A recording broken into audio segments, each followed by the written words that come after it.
Hello. Hello. Hello. Hello.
Hello.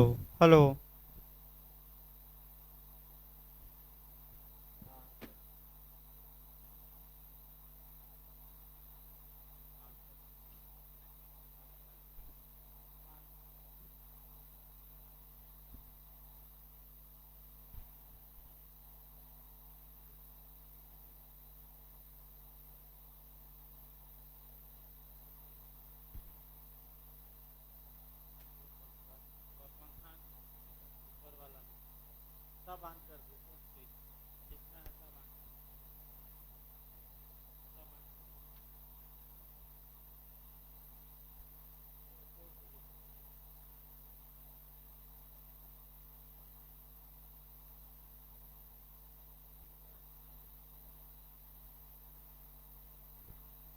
Hello.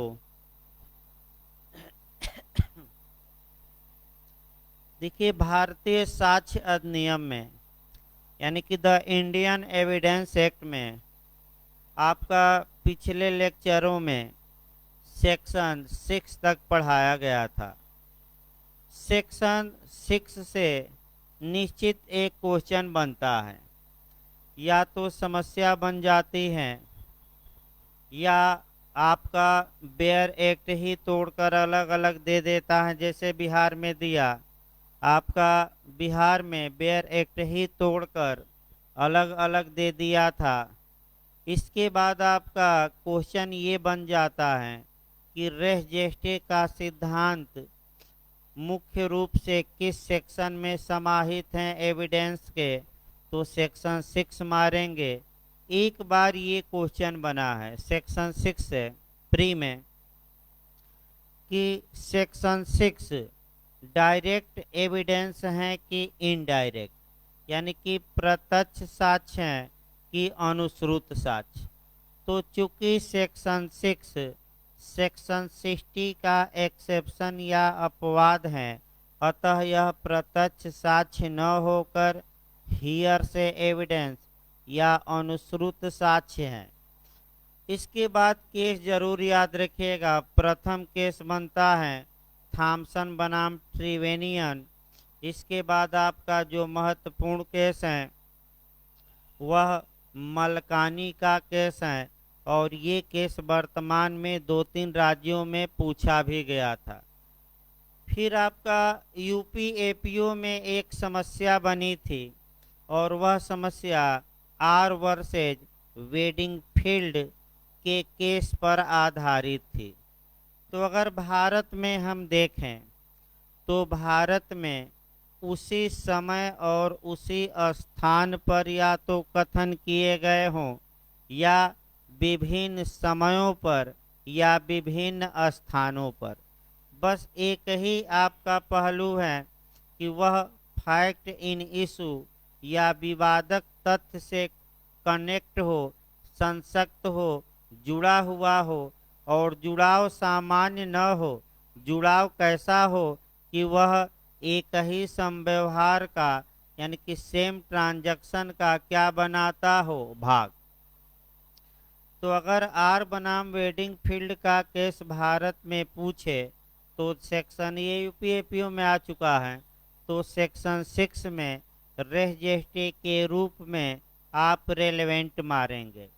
इसके बाद आपका सेक्शन 6 से बताया गया था, आपका आलोचना पूछी गई है कि कौन आलोचक नहीं है, तो आपका 3 विद्वानों का नाम बताया गया था, आपका स्टोन, फिलिप्स और बिगमोर, ये आलोचक हैं।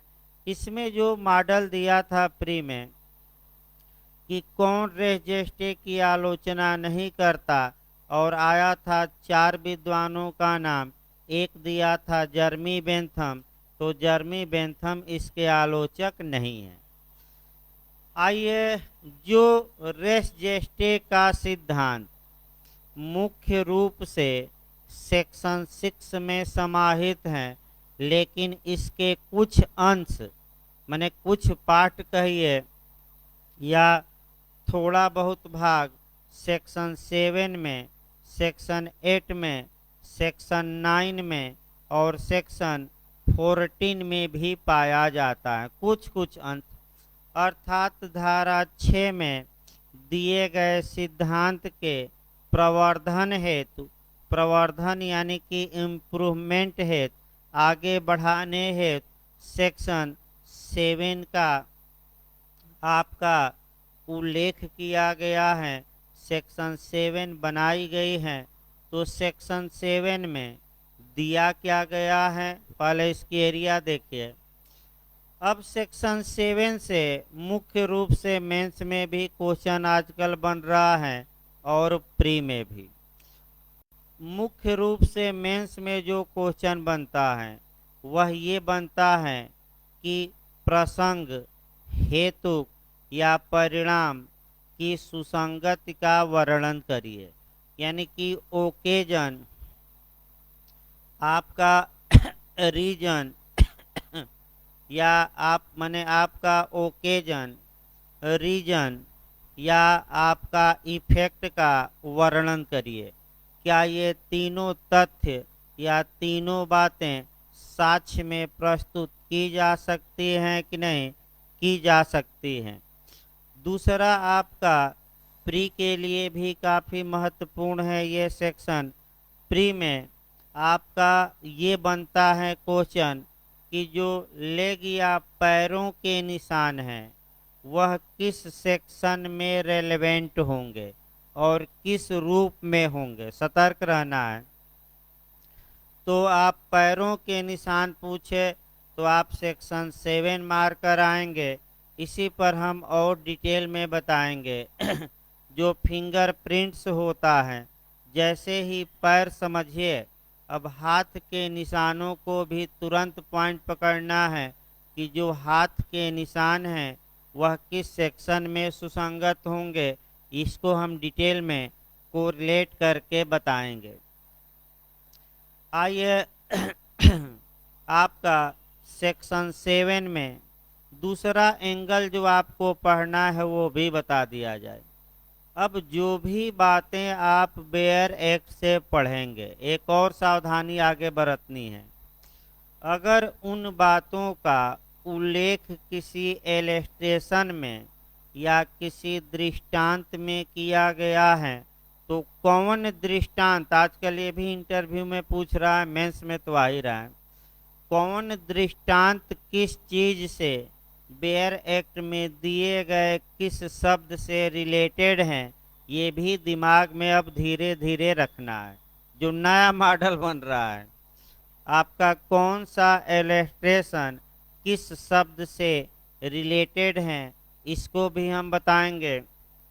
आइए आपका सेक्शन 7 शुरू किया जाए। पहले आपका बेयर एक्ट की भाषा को देखा जाता है और तत्पश्चात अन्य बातें हम बताएंगे। देखिए कैसे बेयर एक्ट को तोड़ा जाता है। सेक्शन 7 निकाल लीजिए आपका एविडेंस एक्ट का, और जो बेयर एक्ट के एक एक शब्द हैं पहले उनको समझा जाए और फिर आपका इलस्ट्रेशन पर हम आते हैं और फिर डिटेल में इसको समझाते हैं। देखिए आपका बता दिया जाए 6 से लेकर 11 तक जो प्रावधान दिए गए हैं वो थोड़ा कठिन भी हैं और अति महत्वपूर्ण भी हैं। ये जो प्रावधान रेलेवेंसी के बारे में है, इनको मुख्य उपबंध कहा जाता है। हो सकता है नया क्वेश्चन बन जाए कि सुसंगत के बारे में मूल उपबंध किस सेक्शन से किस सेक्शन तक दिया गया है। आज तक ये क्वेश्चन बना नहीं है। अगर आपका बन जाए रेलेवेंसी के बारे में तो आपका जवाब रहेगा सेक्शन 6 से लेकर 11 मूल प्रावधान है। आइए सेक्शन 7 देखा जाए, क्या कहता है बेयरक। वे तथ्य जो विवादक तथ्यों के प्रसंग हेतु या परिणाम है, यानी कि वे तथ्य मतलब वे घटनाएं, वे बातें, वे फैक्ट जो विवादक तथ्य यानी कि फैक्ट्स इन इशू के प्रसंग हैं। प्रसंग मतलब ओकेजन, ओकेजन यानी कि जो अवसर प्रदान करती हैं, अवसर यानी कि जो मौका प्रदान करती हैं। तो आपका कहावत भी कही जाती है कि मौका देखकर आपका बल्लेबाज चौका या छक्का मारता है, यानी कि बाल को परखता है और बाल पर बैट फेंकता है और तब आपका चौका या छक्का मारा जाता है। इस शब्द को भी हम डिटेल में बताएंगे। और जो ये आपका दूसरा हेतुक, हेतुक यानी कि रीजन, रीजन माने काज, काज का मतलब हुआ कारण। देखिए ज़्यादातर घटनाएं किसी न किसी कारणवश की जाती हैं। अब वे जो का घटना के कारण थे, वे रीजन भी साक्ष्य में प्रस्तुत किए जा सकते हैं। कई रीजन आपको बताया जाएगा कि क्या क्या रीजन है उदाहरण से। पहले अभी शब्द समझाया जा रहा है। और तीसरा शब्द है आपका परिणाम। परिणाम मतलब प्रभाव, प्रभाव का मतलब इफेक्ट होता है। यानी कि कहावत भी कही जाती है कि प्रत्येक घटना अपना कुछ न कुछ प्रभाव छोड़ जाती है। आइए छाप छोड़ जाती है। तो आइए एक एक शब्दों को हम समझाएंगे। पहले बेयर एक्ट को तोड़ा जाए। देखिए क्या कह रहा है बेयर एक्ट। वे तथ्य सुसंगत हैं यानी कि उचित हैं, अर्थात साक्ष्य में प्रस्तुत किए जा सकते हैं। जो सुसंगत तथ्यों के या विवादक तथ्यों के यानी कि रेलेवेंट फैक्ट के या फैक्ट इन इशू के क्या है, अव्यवहित हो। यानी कि पहला किस शब्द को रेलेवेंट बनाया गया है, जो सुसंगत तथ्य या विवादक तथ्य का अव्यवहित हो। अव्यवहित मतलब इमीडिएट हो। दूसरा देखिए आपका, अभी हम इस शब्द को बताएंगे, अव्यवहित हो या अन्यथा। जो दूसरा शब्द है या अन्यथा, अन्यथा मतलब अदरवाइज, यानी कि किसी अन्य प्रकार से, अन्यथा मतलब कि किसी दूसरे प्रकार से, या अन्यथा प्रसंग हेतु या परिणाम। तीन शब्द दिए गए हैं। प्रसंग दिया गया है, दूसरा हेतुक दिया गया है और तीसरा क्या दिया गया है, परिणाम। यानी कि जो तथ्य विवादक या सुसंगत तथ्य के आपका प्रसंग बताते हैं, हेतुक बताते हैं या परिणाम बताते हैं, वे भी तथ्य क्या होंगे सेक्शन 7 में रेलेवेंट। फिर कहा गया है या जो उस वस्तु स्थिति को गठित करते हैं जिसके अंतर्गत वे घटित हुए या जिसने उनके घटने या संव्यवहार का अवसर दिया। वस्तु स्थिति का मतलब हुआ उन हालातों को, यानी कि वे तथ्य भी सेक्शन 7 में सुसंगत घोषित किए गए हैं जो वे वस्तु स्थिति यानी कि हालात या वास्तविकता बताते हैं। वास्तविकता क्या बताते हैं? माने स्टेट ऑफ थिंग्स का, वस्तुओं की स्थिति का। तो जो वास्तविकता बताते हैं जिसके अंतर्गत वे घटित हुए, यानी कि जिन हालातों में वे घटनाएं घटित हुई हैं या जिसने उसके घटने या संव्यवहार का अवसर दिया, यानी कि जिस घटना ने या जिस तथ्य ने आपका उस संव्यवहार का अवसर दिया है, यानी कि कुल मिलाकर हम कह सकते हैं कि वे हालात भी धारा 7 में रेलेवेंट होंगे जिन हालातों में घटनाएं घटी या जिन हालातों ने घटनाओं को घटने का मौका माने अपॉर्चुनिटी या अवसर प्रदान किया। अब इन्हीं को एक एक करके हमें डिटेल में देखना है।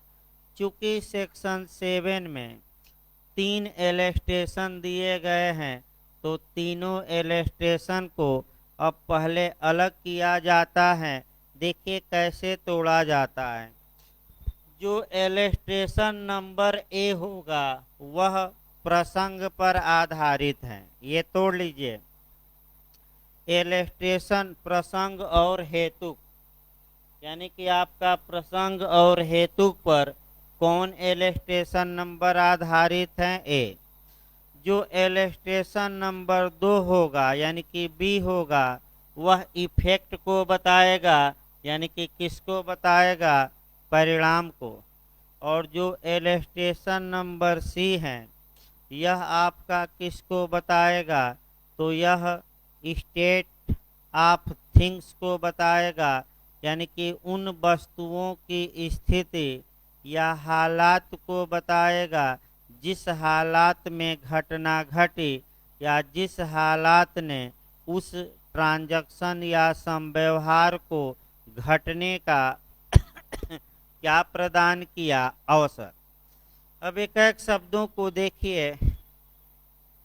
सेक्शन 7 में जो आपका पहला शब्द आता है वह ये आता है कि वे तथ्य भी रेलेवेंट होंगे जो फैक्ट इन इशू या रेलेवेंट फैक्ट के अव्यवहित हो। अव्यवहित शब्द को अच्छे से समझना है। अव्यवहित मतलब न आए तो लिख लीजिए बैरेक्ट पर ही।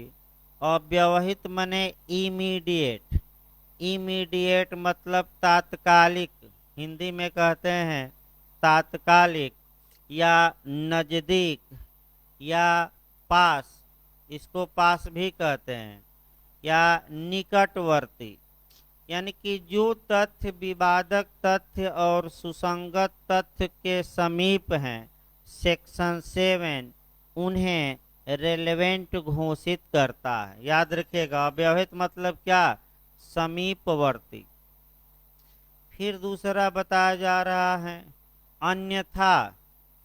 अब जो ये अन्यथा शब्द हैं, इस पर एक क्वेश्चन कम से कम हमें बनाना है और अच्छे से बनाना है। देखिए बिहार आपका जे में भी क्वेश्चन बना था, ये अदरवाइज पर। आपका यूपी में भी क्वेश्चन बना था, इसमें कोई शक नहीं है। और जहाँ भी अदरवाइज शब्द आए उसका अर्थ जरूर जानिए। अदरवाइज शब्द का मतलब ये होता है किसी अन्य प्रकार से या किसी दूसरे प्रकार से। तो आखिर अदरवाइज शब्द का प्रयोग एविडेंस में कहाँ कहाँ किया गया है, पहले हम वो निकालते हैं, तब सीआरपीसी, तब हम संविधान और फिर सीपीसी में इसे कोरिलेट करेंगे। लेकिन पहले हम एविडेंस ही देखते हैं। जहाँ तक भारतीय साक्ष्य अधिनियम की बात है, जो ये अदरवाइज वर्ड हैं, इसको हम देखेंगे सेक्शन 7 में, सेक्शन 11 में, सेक्शन आपका 21 में, सेक्शन 29 में और सेक्शन 46 में। कम से कम इतनी धाराएं याद करनी पड़ेंगी। देखिए अदरवाइज का मतलब क्या हुआ? अदरवाइज मतलब किसी अन्य प्रकार से। तो अदरवाइज शब्द आपका सबसे पहले किस में आया है? अन्यथा 7 में। फिर सेक्शन 11 में आया है। 11 में का मतलब ये हुआ कि जो तथ्य रेलेवेंट या उचित नहीं है वह कब उचित हो जाएंगे, उसमें भी अन्यथा शब्द आया है। फिर आपका सेक्शन 21 में का एक्सेप्शन नंबर 3 में अन्यथा शब्द आया है। फिर आपका 29 में अन्यथा शब्द आया है और 46 में, याद रखना है। इसके बाद हम देखते हैं जो अन्यथा शब्द आया है वह कॉन्स्टिट्यूशन में भी कई जगह आया है। उसका मतलब एक लाइन जानिए। दो केवल मैं उदाहरण बता रहा हूँ, आया तो कई जगह है, लेकिन जो बिहार में पूछा गया है वहीं अटैक करना है। एक तो आर्टिकल 21 में आया है, आप देखेंगे अन्यथा नहीं, लास्ट वाला शब्द, अदरवाइज नहीं। तो इसका मतलब ये हुआ, भाई लिख दिया जाए पहले, संविधान में 2 अनुच्छेद पढ़िएगा, मैं अन्यथा शब्द आर्टिकल 21 और आर्टिकल 356, क्योंकि बिहार में 356 से ही क्वेश्चन बना था, तो भाई दोनों एक साथ बताया जाए। अनुच्छेद 21 में अन्यथा शब्द आया है, इसका मतलब ये हुआ कि किसी व्यक्ति के लाइफ यानी कि प्राण और शारीरिक स्वतंत्रता से किसी व्यक्ति को वंचित किया जाएगा विधि द्वारा स्थापित प्रक्रिया से, अन्यथा नहीं।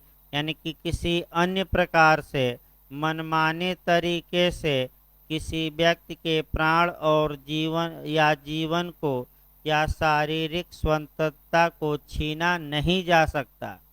इसका मतलब ये हुआ। फिर आर्टिकल 356 में दिया है, वही आर्टिकल ये बताता है राष्ट्रपति शासन, यानी कि जब राष्ट्रपति को राज्यपाल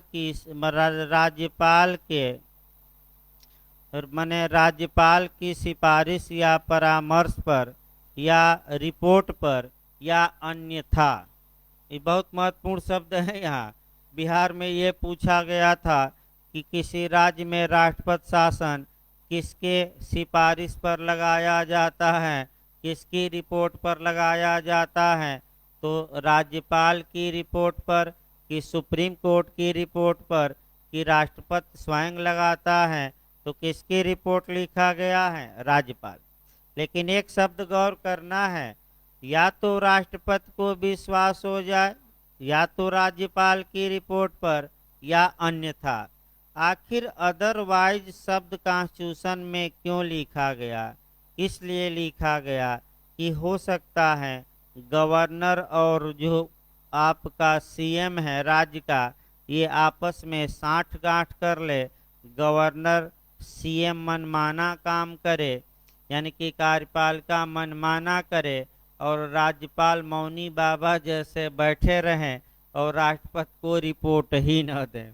तो इसलिए अन्यथा रखा गया कि राष्ट्रपति को किसी भी अन्य तरीके से ये जानकारी मिल गई कि इस राज्य का शासन कॉन्स्टिट्यूशन के प्रावधानों के अनुसार नहीं चलाया जा रहा है, तो राष्ट्रपति 356 का यूज कर सकता है। एक सीपीसी में कोरिलेट कर दिया जाए जो आ चुका है। सीपीसी में पिछले आपका जो आया था अन्यथा शब्द आया था, बहुत महत्वपूर्ण पॉइंट था। सीपीसी का आर्डर 20 का रूल 19 का उपनियम 3, यानी कि अगर हम सीपीसी में देखें तो आर्डर 20 का रूल 19 का उपनियम कौन? 3। यहाँ भी अदरवाइज शब्द आया है, और ये जो अदरवाइज शब्द हैं ये इक्विटेबल सेटअप यानी कि सामयिक मुजराई की बात करता है।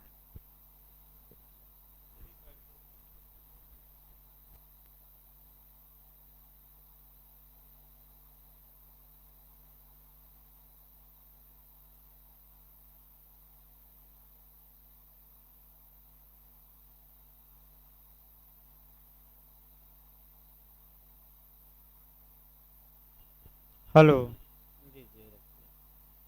देखिए, आपको अन्यथा शब्द बताया गया कि ये जो आया है ये इक्विटेबल सेटअप या सामयिक मुजराई, तो पूछा गया था जे में सामयिक मुजरा कहाँ दिया गया, तो कहाँ मार कराएंगे? सीपीसी के आदेश 20 के नियम 19 का उपनियम 3। अन्यथा हम शब्द बताए। अन्यथा के बाद आपका अगला शब्द है प्रसंग। पहले प्री के लिए क्वेश्चन यहाँ बना लिया जाए, तब आपका एक एक शब्द समझाया जाए।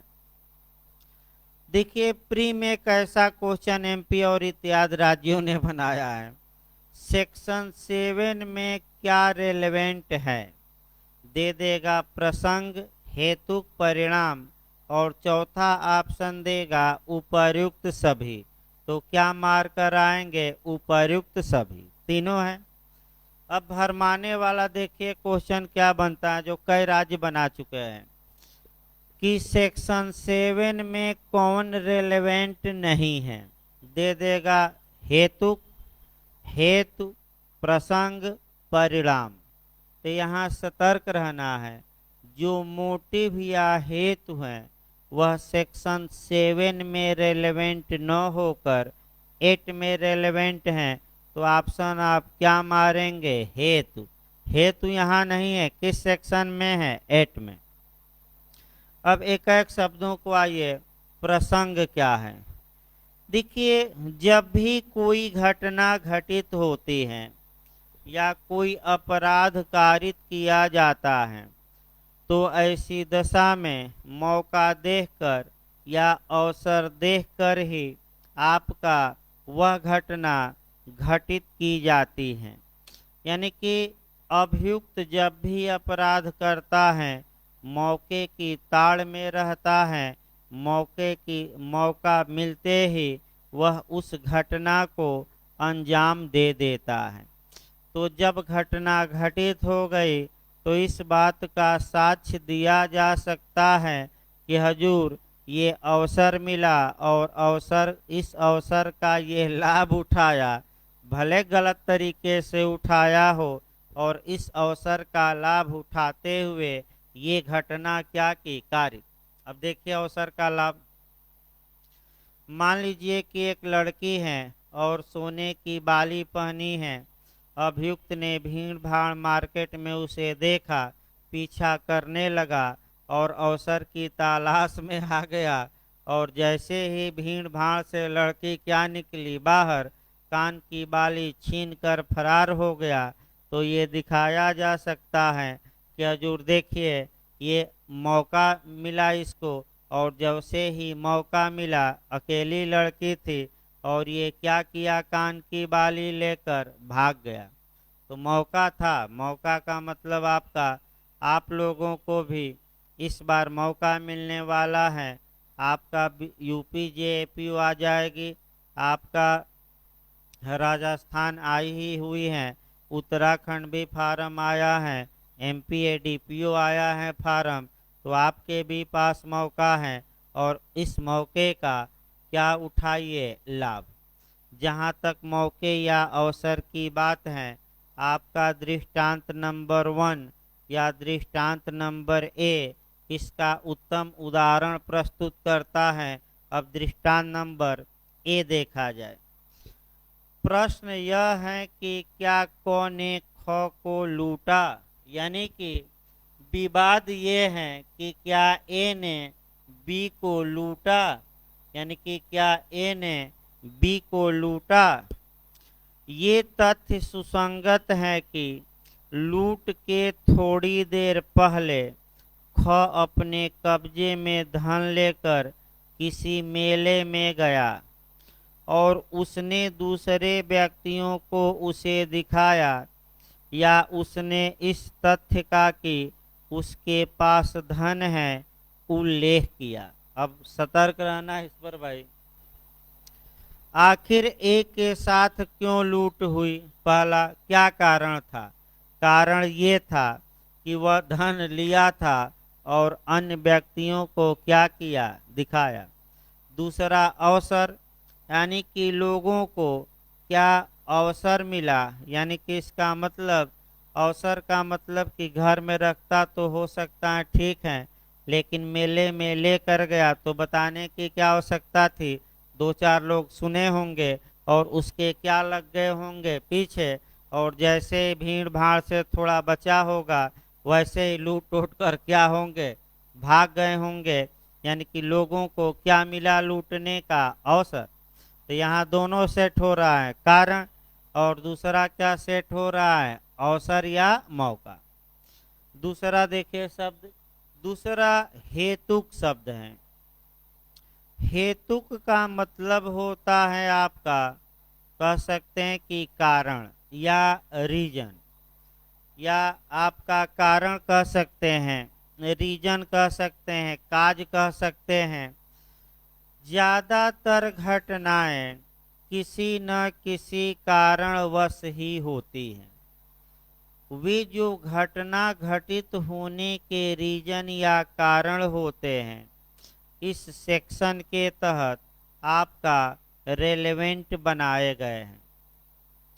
कारणों से ये पता चलता है कि ये घटना क्यों घटित हुई। जैसे कि आपका कई उदाहरण दिया जा सकता है, एक दो उदाहरण हम भी बता रहे हैं कारण का। आपका देखिए, आपका किसी व्यक्ति के, मान लीजिए आपका इसी समय का उदाहरण बताया जाए, तमाम लोगों की नौकरी इस कोरोना काल में चली गई, तमाम लोग भूखमरी के शिकार हो गए, तो इस कारण से लोग अपराध की ओर उन्मुख हुए हैं। और देख सकते हैं समाज में कि अपराध, साइबर क्राइम की बाढ़ आ गई है और अन्य अपराधों की भी बाढ़ आई है। यानी कि आप देख सकते हैं समाज में, पेपर में रोज निकल रहा है, ये लेकर भागा तो ये छीन कर भागा। तो किस कारण से लोग अपराध किए हैं? अगर किसी के पास पैसा कम है, नहीं है, तो वह क्यों अपराध किया? क्या कारण रहा? कि पैसे का न होना।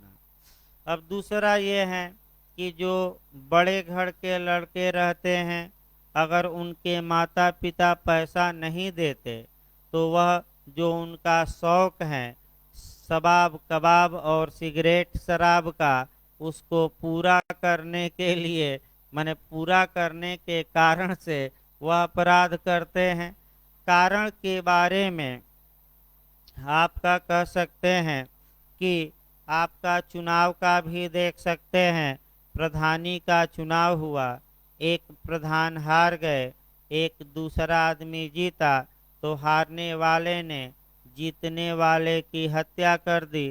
तो यहाँ रीजन क्या होगा कि वह क्या हुआ था? हार गया था, और दूसरा व्यक्ति क्या हुआ था? जीता।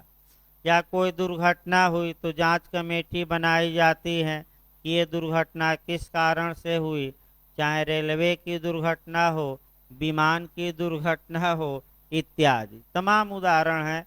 सैकड़ों उदाहरण मिल सकते हैं, लेकिन दो तीन पर हमें एरिया क्या करना है? सीमित करना है। यानी कि हेतुक भी सुसंगत है। अगला आपका देखा जाए, कह सकते हैं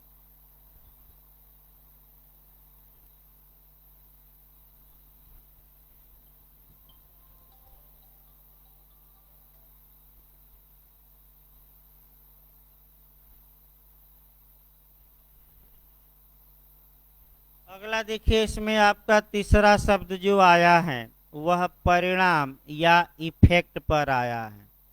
इफेक्ट पर अच्छे से और समझना है।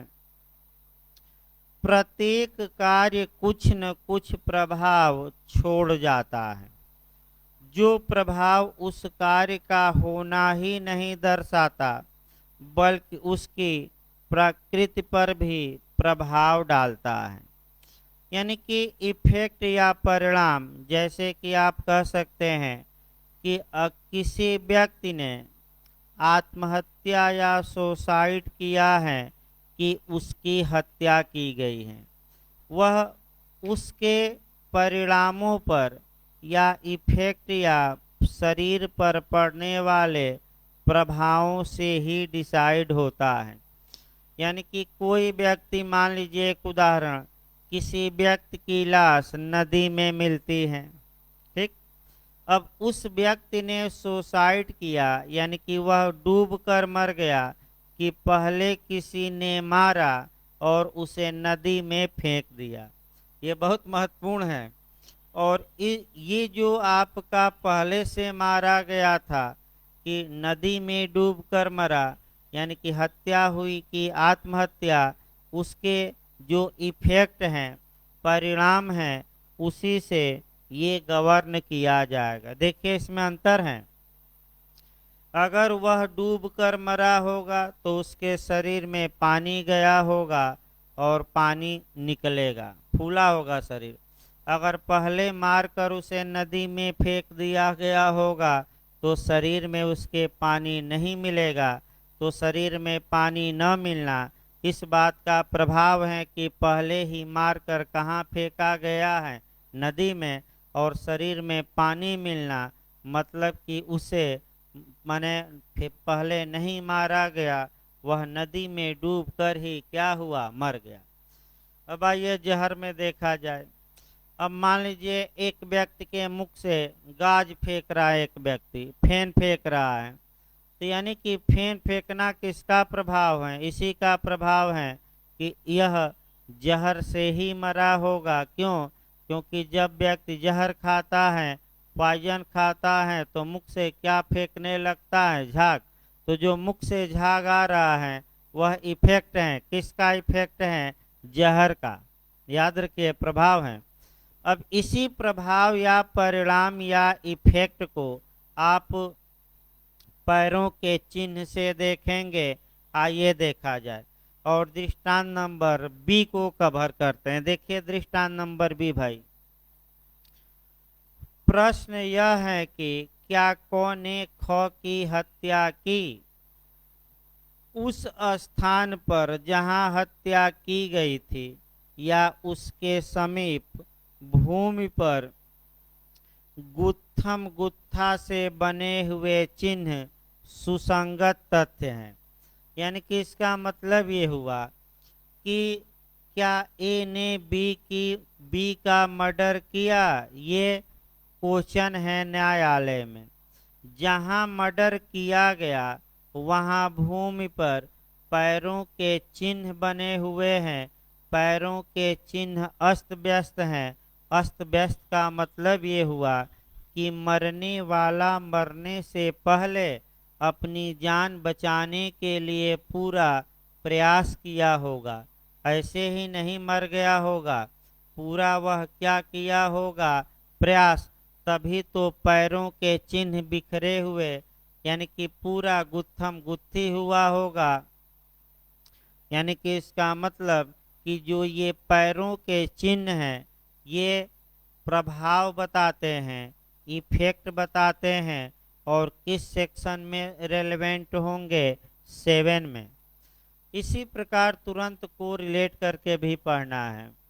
जो फिंगरप्रिंट होता है, देखिए यहाँ से क्वेश्चन आ सकता है, थोड़ा सतर्क रहना है। पैरों के चिन्ह है तो सेक्शन 7 मारना है। यहीं आ जाए आपका फिंगरप्रिंट या अंगुलियों के चिन्ह किस सेक्शन में रेलेवेंट होंगे, तो सेक्शन 9 मारना है। और यही क्वेश्चन ये आ जाए कि अंगुलियों के चिन्ह किस व्यक्ति के हैं, क्या इस बारे में एक्सपर्ट की ओपिनियन या विशेषज्ञ की राय सुसंगत होगी कि नहीं, ली जा सकती है कि नहीं। तो आपका जवाब रहेगा ली जा सकती हैं। और किस सेक्शन में, 45। फिर एक बार बता रहा हूँ, काफी महत्वपूर्ण है ये। पैरों के चिन्ह रेलेवेंट होंगे सेक्शन 7, हाथों के चिन्ह रेलेवेंट होंगे 9 और हाथों के चिन्ह में एक्सपर्ट ओपिनियन या विशेषज्ञ की राय भी ली जा सकती है। एविडेंस के किस सेक्शन में? 45। अगला ये आपका परिणाम के बाद देखा जाए आपका क्या बताया जा रहा है। परिणाम के बाद आपका ये बताया जा रहा है कि वह वस्तुओं की स्थिति, स्टेट ऑफ थिंग्स, यानी कि हालात या परिस्थितियों या कंडीशन का साक्ष्य दिया जा सकता है। ऐसी कंडीशन का साक्ष्य दिया जा सकता है जो विवादक तथ्य या सुसंगत तथ्य जिस कंडीशन में घटित हुए हों या जिस कंडीशन ने ऐसे ट्रांजैक्शन या संव्यवहार को घटने का अवसर प्रदान किया, अपॉर्चुनिटी दी या सुअवसर दिया। अब इस पर आपका केस लिखना पड़ेगा और आइए 2 केस मैं बता रहा हूँ। पहला रटन बनाम रेजी नाम बताया भी गया था सेक्शन 6 में, यानी कि इसको रटन बनाम कहीं कहीं रेजी नाम देगा, रटन बनाम कहीं कहीं क्वीन भी देगा, घबराने की आवश्यकता नहीं है, चाहे रेजी नाम दे या क्वीन दे। इसमें देखिए हुआ क्या था, फिर एक बार हम बता रहे हैं। एक औरत घबराई हुई थी, पुलिस को फोन मिलाई, वह डरी सहमी थी, केवल अपना नाम और पता बता पाई, तब तक उसका फोन ठप पड़ गया। 5 मिनट में पुलिस उसके घर पहुंची और उसकी लाश पाई गई। पति पर हत्या का आरोप लगा। पति ने ये कहा कि गोली दुर्घटनावश चल गई थी। अब यह है कि जस्टिस लॉर्ड विल्बरफोर्स ने इस केस में रेहजेस्टे को वैज्ञानिक तरीके से बताया था और इस कथन को सेक्शन 6 में रेलेवेंट माना था। किस जज ने? Lord Wilberforce. अब आखिर इसमें हालात क्या थे? हालात देखिए क्या थे। हालात यह दिखाया गया सेक्शन 7 के तहत कि हजूर वस्तु स्थिति यह है कि यह जो स्त्री का पति था यह दूसरी स्त्री से प्रेम करता था और अपनी पत्नी से नाखुश था और चाह रहा था कि वह अपनी पत्नी से छुटकारा पाले। तो घटना इस हालात या कंडीशन या परिस्थिति में की गई और गोली अचानक नहीं चली बल्कि जानबूझकर क्या की गई है? मारी गई है। ये पहला हालात। दूसरा आपका वे हालात जिसने ट्रांजैक्शन या संव्यवहार का घटने का अवसर या अपॉर्चुनिटी दी। अब देखिए अपॉर्चुनिटी क्या है। इस पर एक केस आता है आर वर्सेज डोने नल का। आर वर्सेज डोने नल का केस आता है। इस केस में देखिए क्या होता है, लास्ट ये चल रहा है इस डोने नल, आर वर्सेज डोने नल। देखिए इस केस में क्या होता है। एक व्यक्ति था, वह बीमार रहता था। उसकी माँ दवा की शीशी एक जगह रखी थी और समय समय पर आकर दवा ढक्कन खोलती थी और 2 बूंद या 1-2 ढक्कन पिलाती थी, चली जाती थी। एक व्यक्ति था जो इस वाकया या हालात से परिचित था। वह जानता था कि दवा की शीशी यहीं रखी जाती हैं और इसकी माता रोज आकर खोलकर क्या करती हैं? पिला देती हैं। तो उसे अपॉर्चुनिटी मिली, अवसर मिला और क्या किया कि दवा की शीशी हटाया और वहाँ जहर की शीशी रख दिया। उसकी माँ आई, जहर की शीशी खोली और अपने ही पुत्र को क्या की? पिला दी। तो ये दिखाया गया साक्ष्य में कि हजूर अभियुक्त स्थिति को जानता था और इस स्थिति में उसे संव्यवहार का अवसर मिला और अवसर मिलते ही दवा की शीशी हटाकर क्या रख दिया, जहर की।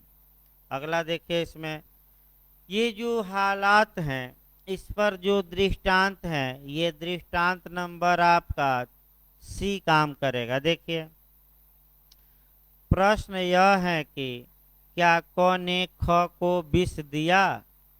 अब देखिए, विष से उत्पन्न कहे जाने वाले लक्षणों के पूर्व ख के स्वास्थ्य की दशा और क को ज्ञात ख की वे आदतें जिसने विष देने का अवसर मिला सुसंगत हैं। इसका मतलब ये है कि ए बी की आदतों को जानता था और आपका बी की आदतों को जानता था और उसी अपॉर्चुनिटी का लाभ उठाया और उसी में जैसे कि डोनेलन के केस में क्या रख दिया था, जहर की शीशी, तो उसी अवसर का लाभ उठाया और क्या पिला दिया होगा, जहर, ये मर जाएं। तो ये तीसरा दृष्टांत किस पर आधारित है, हालात पर, क्योंकि ए बी की कंडीशन को क्या करता था, जानता था। देखिए लास्ट में सामाजिक नियम भी बताया जाए। अगर आपकी कोई कमजोरी है और आप उस कमजोरी को समाज को बताते हैं तो समाज आपकी कमजोरी का लाभ उठाने का पूरा प्रयास करेगा। बहुत कम लोग होंगे कि आपका नहीं करेंगे। जैसे कोई लड़की है, किसी को अपनी मजबूरी बताई तो समाज के लोग हैं वह उसका नाजायज क्या उठाने का प्रयास करते हैं, उस हालात में अवसर खोजते हैं और उस हालात में उसका लाभ भी उठाते हैं। तो मैं व्यक्तिगत रूप से कई लोगों को ऐसा जानता हूं और मैंने मना भी किया कि आप अपनी समस्याओं को हमसे तो बता दिए लेकिन किसी अन्य से न बताइए, क्योंकि ये समाज है और उसका क्या उठाएगा, नाजायज फायदा। कई लड़कियां ऐसी आई पढ़ने जिनके पति से विवाद हैं और आपका डाइवोर्स का मुकदमा चल रहा है, तो ऐसी दशा में लोग भाई उन पर डोरे डालने लगते हैं जानकर कि ये तो अकेली हैं, आपका कह सकते हैं कि डाइवोर्स वाली हैं, तमाम चीज़ें होती हैं। तो ऐसी दशा में अपनी कमजोरी न बताइए किसी को, ये सामाजिक नियम है। आपको भी सलाह दी जाती है, आप बचे रहेंगे समाज से। अगला देखा जाए, सेक्शन 7 समाप्त हो गया, अब सेक्शन 8 देखा जाए। सेक्शन 8 से प्री मेंस इंटरव्यू तीनों में क्वेश्चन बनता है। सेक्शन 8 की जहां तक बात है, पहले सेक्शन 8 को कोरिलेट करके यूपीएपीओ में बना है और काफ़ी आपका इलस्ट्रेशन भी है, यहाँ भी हमें तोड़ना है। देखिए अब धारा 8 देखा जाए। जो ये सेक्शन 8 है ये 3 बातों को रेलेवेंट बनाता है। पहले तो ये जानिए आपका 3 बातों को, पहला हेतु को, हेतु यानी कि मोटिव, दूसरा तैयारी को, प्रिपरेशन, और चौथा कंडक्ट या आचरण को रेलेवेंट बनाता है।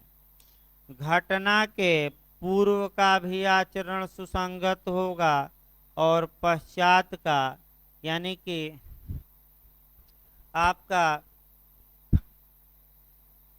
प्रेसिडेंट और सब्सिक्वेंट, घटना के पूर्ववर्ती और पश्चातवर्ती। फिर एक बार यहीं आपका पहला क्वेश्चन बनाया जाए भाई, देखिए आपका प्री में कैसे यहाँ से बनता है। सेक्शन 8 में कौन रेलेवेंट नहीं है, ये पहला क्वेश्चन, नहीं वाला ज़्यादा बन रहा है। दे देगा मोटिव, दूसरा दे देगा प्रिपरेशन, तीसरा दे देगा कंडक्ट और चौथा देगा इनमें से कोई नहीं। तो कौन सुसंगत नहीं है? तो ऊपर वाले तीनों जब सुसंगत हैं तो चौथा ऑप्शन मारेंगे, चौथा इनमें से कोई नहीं। ये पहला भरमाऊ क्वेश्चन। चौथा ऑप्शन में आपको दे देगा हेतुक देता है, यही गलती होती है। हेतुक या कारण को सेक्शन 7 में रेलेवेंट बनाया गया है और हेतु या मोटिव को या ध्येय को, लक्ष्य को आपका किस सेक्शन में?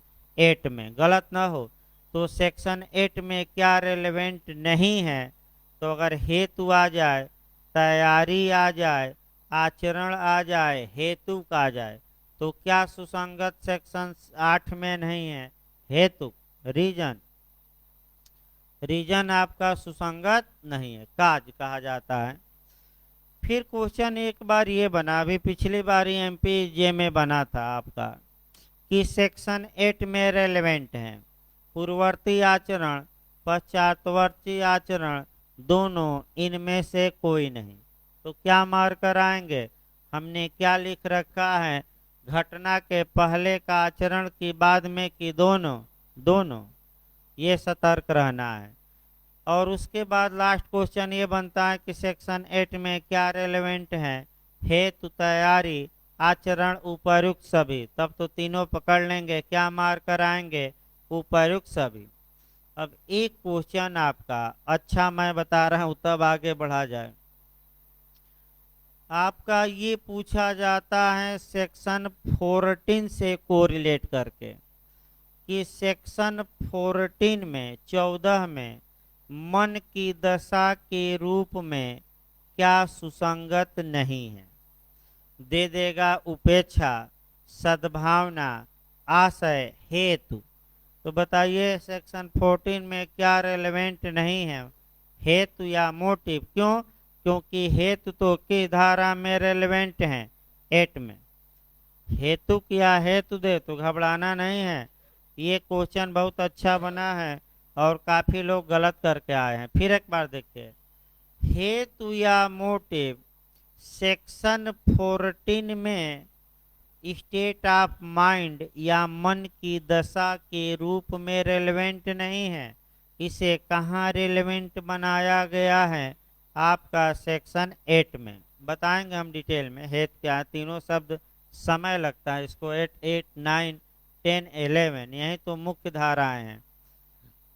अब दूसरा जो यूपी एपीओ ने क्वेश्चन बनाया वह ये बनाया कि कंडक्ट या आचरण को कहाँ कहाँ किस किस कानून में रेलेवेंट बनाया गया है। तो भाई गलत न हो, एक जगह आप एकत्र कर लीजिए। साक्ष्य अधिनियम की किस धारा में कंडक्ट रेलेवेंट है? तो 8 में। फिर आपका सीआरपीसी में खूब पूछा जाता है तो 280 मार्क कराइएगा धारा, और सीपीसी में पूछा जाए तो आदेश 18 का रूल 12 याद रखिएगा। ये क्वेश्चन बहुत अच्छा बनता है, जल्दी मिलना मुश्किल है, इसको उतार लेना है एक जगह। कंडक्ट कहाँ कहाँ रेलेवेंट है? यूपी में ही बना है ये। तो आपका जवाब रहेगा एविडेंस के सेक्शन 8 में, सीआरपीसी के सेक्शन आपका 280 यानी कि डी माइनर यानी कि भाव भंगी, यानी कि जो गवाह गवाही दे रहा है उसकी भाव भंगी आपका किस धारा में सुसंगत? हाव भाव 280। और सीपीसी में भाव भंगी या डी माइनर किस सेक्शन, किस आर्डर के किस रूल में? तो आर्डर 18 के रूल 12 में सीपीसी में गवाह का डी माइनर अर्थात हाव भाव भाव भंगी क्या है? रेलेवेंट। भाव भंगी को ही कंडक्ट कहा जाता है। यानी कि जब गवाह गवाही दे रहा था तो डांस कर रहा था, रो रहा था या हंस रहा था, आंखें तरेर रहा था, चवन्नी मुस्की काट रहा था इत्यादि, ये भाव भंगी है। ऐसी को हम क्या कहेंगे? आपका कंडक्ट कहेंगे। और कंडक्ट में जो पूछा जाता है, घटना के बाद फरार हो गया, ये घटना का पूर्ववर्ती आचरण है कि पश्चातवर्ती? पश्चातवर्ती। और किस धारा में फरारी रेलेवेंट होगी? आपका सेक्शन 8। तो चूंकि जूरिस्प्रूडेंस भी चलाना है, तो अभी आपका 10 मिनट बाद क्लास चलेगा जूरिस्प्रूडेंस का। फिर एक बार सूचना दी जाए, 10 मिनट बाद क्लास चलेगा, 10 मिनट का ब्रेक रहेगा जूरिस्प्रूडेंस का क्लास, और सेक्शन 8 को कल हम और आगे बढ़ाएंगे। धन्यवाद।